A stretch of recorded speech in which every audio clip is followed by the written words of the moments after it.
Age ହେଉଛି ବୁଧ ମାସର ପଞ୍ଚମୀ ତିଥି। ଏଜ୍ ଆମର ପଶ୍ଚିମ ଓଡ଼ିଶାର ଶିଘାତିହା ନୂଆଖାଇ। ନୂଆଖାଇ ଦିନ ପଛରର ପହିଲା ଚରାକେ ଆମେ ମା ସମଲେଇ ଠାନେ ଭୋଗ ଲଗାସୁ ଆଉ ମା ସମଲେଇନୁ ବିନତି କରସୁ ଯେ ଆନ୍ତା ଚରା ମୁଠେ ବଛର ଯାକ ମିଲୁଥାଉ ଗো ମା। ସମସ୍ତେ ହସି ଖୁସି ରହୁନ୍, ରାଗ ରୁଷା ଭୁଲି କରି ସବକର ଭିତରେ ଭାବ ପ୍ରୀତି ଥାଉ। ଭଲେ ଭଲେ ମା ସମଲେଇ सबके रखी थाउन। देश विदेशे जिन थिले भी नुआखाई आमकु आमर गाँ मेटके टानी आनसी। सखालु रात तक गाँ खुली जो हटी जाउथुसी। पिठा पनार बासना, समलपुरी गीतर सुर आउ ढोल निशानर ताल थी। बछर जाकर चाषीर कर्मर फल ए नुआखाई। भाबर तिहार ए नुआखाई। भाई दाई एक हेबार परब ए नुआखाई।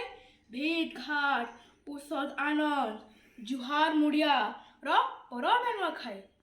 सर्वशेषे मा समलेइनु एतकी बिनती करछु जे कि कोरोना महामारीनु सबको रक्षा करबो गो माँ। जय माँ समलेई।